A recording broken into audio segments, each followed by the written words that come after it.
എല്ലാവർക്കും പുതിയൊരു വീഡിയോയിലേക്ക് സ്വാഗതം. ഇന്നത്തെ വീഡിയോയിൽ എന്ന് പറഞ്ഞാൽ ആമസോണിൻ്റെ ഫീ എങ്ങനെയാണ് കാൽക്കുലേറ്റ് ചെയ്യുക, അതേപോലെ വളരെ ഈസി ആയിട്ട് ഒരു പ്രൊഡക്റ്റ് ലോഞ്ച് ചെയ്ത് കഴിഞ്ഞാൽ ആ ഒരു പ്രൊഡക്റ്റുമ്പോൾ നമുക്ക് എത്ര രൂപയാണ് നമ്മൾ ബാങ്ക് അക്കൗണ്ടിലേക്ക് കയറുക എന്നാണ് മനസ്സിലാക്കാൻ പോകുന്നത്. അപ്പോൾ ഇതിൻ്റെ മുന്നത്തെ വീഡിയോയിൽ നമ്മൾ ഡീറ്റെയിൽ ആയിട്ട് പറഞ്ഞിട്ടുണ്ട്. ഒരു പ്രൊഡക്റ്റ് ലോഞ്ച് ചെയ്യുന്നതിന് മുന്നേ തന്നെ നമ്മൾ എന്ത് ചെയ്യണം, ആ ഒരു പ്രൊഡക്റ്റിൻ്റെ കോസ്റ്റ് നമ്മൾ കാൽക്കുലേറ്റ് ചെയ്യണം.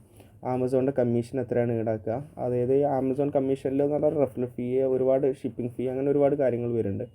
അപ്പോൾ അത് കീഴിച്ചിട്ട് ബാക്കി എത്ര രൂപയാണ് നമുക്ക് പ്രോഫിറ്റായിട്ട് കിട്ടുക എന്നുള്ളത് ആ ഒരു ഐഡിയ നമ്മൾ പ്രൊഡക്റ്റ് ലോഞ്ച് ചെയ്യുന്നതിന് മുന്നേ നമ്മൾ എന്ത് ചെയ്യണം, അതിൻ്റെ ഒരു ഐഡിയ നമുക്ക് കിട്ടണം. അല്ലാന്നുണ്ടെങ്കിൽ നമ്മൾ പ്രൊഡക്റ്റ് ലോഞ്ച് ചെയ്ത് നമ്മൾ ഇൻവെൻറ്ററി ഒക്കെ കൊണ്ടുവച്ചിട്ട് ഒക്കെ സ്റ്റോക്ക് ചെയ്തിട്ട് പിന്നെ നമ്മൾ സെയിൽ ചെയ്യാൻ തുടങ്ങുമ്പോൾ എന്ത് ചെയ്യും, നമുക്ക് നമ്മളെ ഉദ്ദേശിച്ച പ്രോഫിറ്റ് കിട്ടിക്കൊള്ളുന്നില്ല. അപ്പോൾ നമ്മൾ എന്ത് ചെയ്യണം, ഒരു പ്രൊഡക്റ്റ് ലോഞ്ച് ചെയ്യുന്നതിന് മുന്നേ തന്നെ എന്ത് ചെയ്യണം, കോസ്റ്റ് വളരെ നല്ല രീതിയിൽ നമ്മൾ കാൽക്കുലേറ്റ് ചെയ്യണം. അപ്പോൾ കോസ്റ്റിംഗ് എങ്ങനെയാണ് നമ്മൾ കാൽക്കുലേറ്റ് ചെയ്യുക എന്നുള്ള ഡീറ്റെയിൽ ആയിട്ടുള്ള വീഡിയോ നമ്മൾ ഇതിൻ്റെ മുന്നത്തെ വീഡിയോയിൽ ചെയ്തിട്ടുണ്ട്. അപ്പോൾ ഇന്നത്തെ വീഡിയോയിൽ എന്ന് പറഞ്ഞാൽ ഒരു പ്രൊഡക്റ്റ് ലോഞ്ച് ചെയ്ത് കഴിഞ്ഞാൽ നമുക്ക് അതൊന്നുകൂടി എങ്ങനെയാണ് ഉറപ്പ് വരുത്തുക, ആ ഒരു പ്രൊഡക്റ്റ് ഇത്ര രൂപയ്ക്ക് വിറ്റ് കഴിഞ്ഞാൽ ഇത്ര രൂപയാണ് നമുക്ക് അതിൽ നിന്ന് ലാഭം കിട്ടുക, എങ്ങനെയാണ് മനസ്സിലാക്കാമെന്നാണ് ഇന്നത്തെ വീഡിയോയിൽ പറയാൻ പോകുന്നത്. അപ്പോൾ വളരെ ഈസി ആയിട്ട് നമുക്ക് മനസ്സിലാക്കാം. അതിന് ഫസ്റ്റ് നമ്മൾ സെല്ലർ സെൻറ്ററിൽ ലോഗിൻ ചെയ്ത് കഴിഞ്ഞാൽ ഇങ്ങനെ ഒരു ഡാഷ്ബോർഡാണ് വരിക. ഇതിൽ ഈ ലെഫ്റ്റിൽ കാണുന്ന ഈ 3 ഡോട്ട് ക്ലിക്ക് ചെയ്ത് കഴിഞ്ഞാൽ ഇൻവെൻട്രി എന്നുള്ള ടാബ് ഉണ്ട്. അതിൽ മാനേജ് ഓൾ ഇൻവെൻട്രി എന്നുള്ള ഓപ്ഷൻ ക്ലിക്ക് ചെയ്യുക. അപ്പോൾ അത് ക്ലിക്ക് ചെയ്ത് കഴിഞ്ഞാൽ ഇങ്ങനത്തെ ഒരു വിൻഡോയിലേക്കാണ് വരിക. ഇതിൽ ഈ ഒരു വിൻഡോയിൽ എന്ന് പറഞ്ഞാൽ നമ്മൾ ഇതുവരെ ലിസ്റ്റ് ചെയ്തിട്ടുള്ള എല്ലാ ലിസ്റ്റിങ്ങും ഇതിൽ കാണിക്കും. അതിൻ്റെ സ്റ്റാറ്റസും കാര്യങ്ങളും, എത്ര രൂപയ്ക്കാണ് വിൽക്കുന്നത്, അതേപോലെ അതിൻ്റെ ASN എല്ലാ ഡീറ്റെയിൽസും ഇവിടെ കാണാൻ സാധിക്കും. അപ്പോൾ ഈ ഒരു ലിസ്റ്റിംഗ് നമ്മൾ നോക്കുകയാണെന്നുണ്ടെങ്കിൽ ഇത് ആക്റ്റീവാണ്.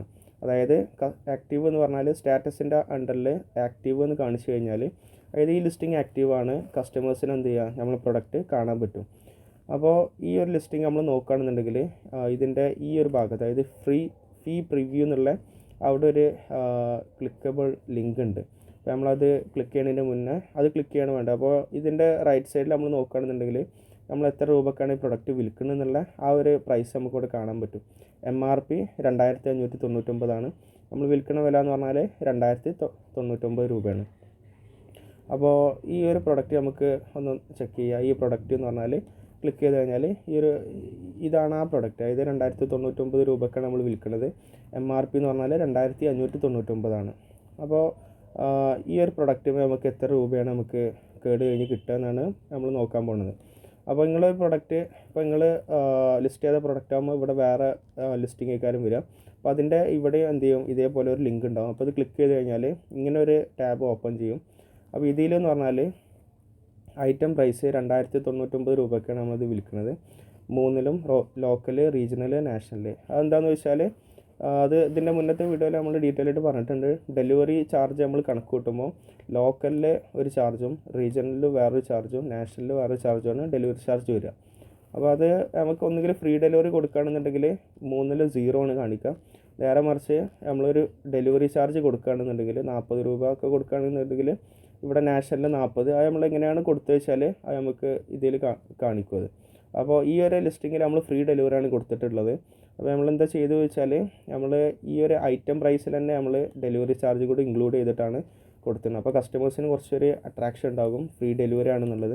എന്നാൽ ശരിക്കും നമ്മൾ മെയിൻ പ്രൊഡക്റ്റിൽ നമ്മൾ എന്ത് ചെയ്തിരിക്കുന്നത്, ആ ഒരു ഡെലിവറി ചാർജ് ഇൻക്ലൂഡ് ചെയ്തിട്ടുണ്ട്. അപ്പോൾ അങ്ങനെ കസ്റ്റമർ നമുക്ക് പേ ചെയ്യണ എമൗണ്ടാണ് ഇവിടെ താഴെ കാണിക്കുക, 2099 രൂപ. അപ്പോൾ നമ്മൾ ഒരു ഉദാഹരണത്തിന് നമ്മൾ 100 രൂപ ഡെലിവറി ചാർജ് ഇവിടെ കൊടുക്കുന്നുണ്ടെന്നുണ്ടെങ്കിൽ കസ്റ്റമർ നമുക്ക് 2199 രൂപയാണ് പേ ചെയ്യുക. അപ്പോൾ ഫ്രീ ഡെലിവറി ആയതുകൊണ്ട് തന്നെ വേറെ ചാർജസ് ഒന്നുമില്ല. അപ്പോൾ 2099 രൂപയാണ് കസ്റ്റമർ നമുക്ക് പേ ചെയ്യുക. ഇനി ഇതിൽ ചാർജസ് നോക്കുകയാണെന്നുണ്ടെങ്കിൽ റെഫറൽ ഫീ 356, അതേപോലെ ക്ലോസിംഗ് ഫീ 47, FPA ഫീസ്. FPA എന്ന് പറഞ്ഞാൽ നമ്മൾ പ്രൊഡക്ട്സ് നമ്മൾ ആമസോണിൻ്റെ വെയർ ഹൗസിൽ കൊണ്ടുവയ്ക്കുക. അപ്പോൾ ഓർഡർ വന്നു കഴിഞ്ഞാൽ ആമസോണിൻ്റെ ആൾക്കാർ തന്നെ എന്ത് ചെയ്യും, ആമസോൺ ടീം തന്നെ ഓർഡർ പാക്ക് ചെയ്ത് അവർ തന്നെ ഷിപ്പ് ചെയ്യും. അതിൽ റിട്ടേൺ വരികയാണെങ്കിൽ അവർ തന്നെ അത് മാനേജ് ചെയ്യും. അതിനാണ് FPA. അപ്പോൾ ഇതിൻ്റെ മുന്നത്തെ വീഡിയോ നമ്മൾ ഡീറ്റെയിൽ ആയിട്ട് പറഞ്ഞിട്ടുണ്ട് എന്താണ് FPA, അതേപോലെ എന്താണ് FPM എന്നുള്ളത്.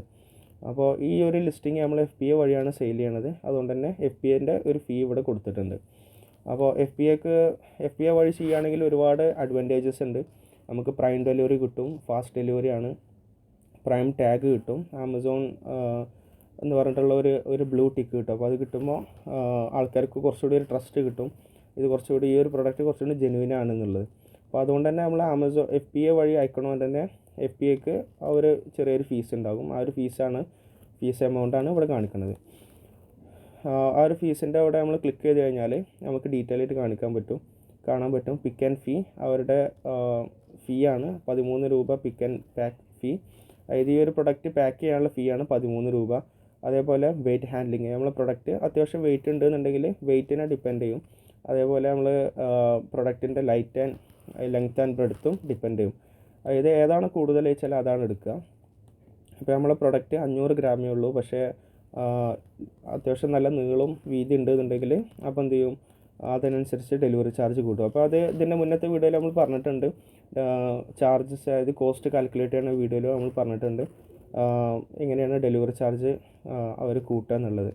ഡെലിവറി ചാർജ് ഒന്നുകിൽ വെയിറ്റ് വഴി, അല്ലാന്നുണ്ടെങ്കിൽ അതിൻ്റെ ലെങ്ത് ആൻഡ് ബ്രെഡ്ത്ത് വഴിയാണ് കൂട്ടുക. വോളിമെട്രിക് മെഷർമെൻറ്റ് എന്നാണ് അതിന് സാധാരണ പറയൽ.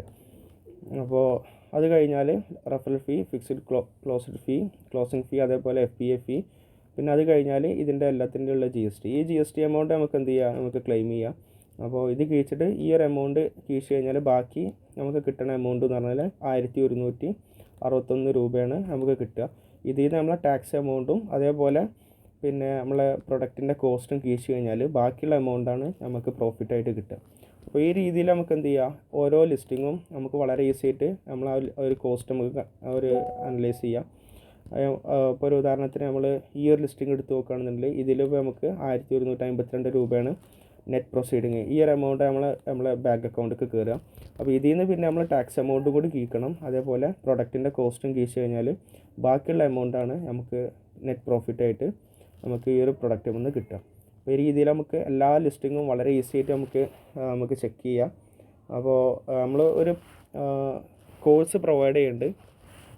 ആ കോഴ്സിൽ എങ്ങനെയാണ് ഒരു പ്രൊഡക്റ്റ് ലോഞ്ച് ചെയ്യുക, എങ്ങനെയാണ് ഡിമാൻഡുള്ള ഒരു പ്രൊഡക്റ്റ്, കോമ്പറ്റീഷൻ കുറഞ്ഞ ഡിമാൻഡ് ഏറ്റവും കൂടുതലുള്ള പ്രൊഡക്റ്റ് എങ്ങനെയാണ് നമ്മൾ കണ്ടെത്തുക, അതേപോലെ ഒരു ലിസ്റ്റിംഗ് എങ്ങനെയാണ് നമ്മൾ ക്രിയേറ്റ് ചെയ്യുക. ലിസ്റ്റിംഗ് എന്ന് പറഞ്ഞാൽ ലിസ്റ്റിങ്ങിൽ നമ്മൾ മാക്സിമം കീവേഡ്സ് ഇൻക്ലൂഡ് ചെയ്യണം.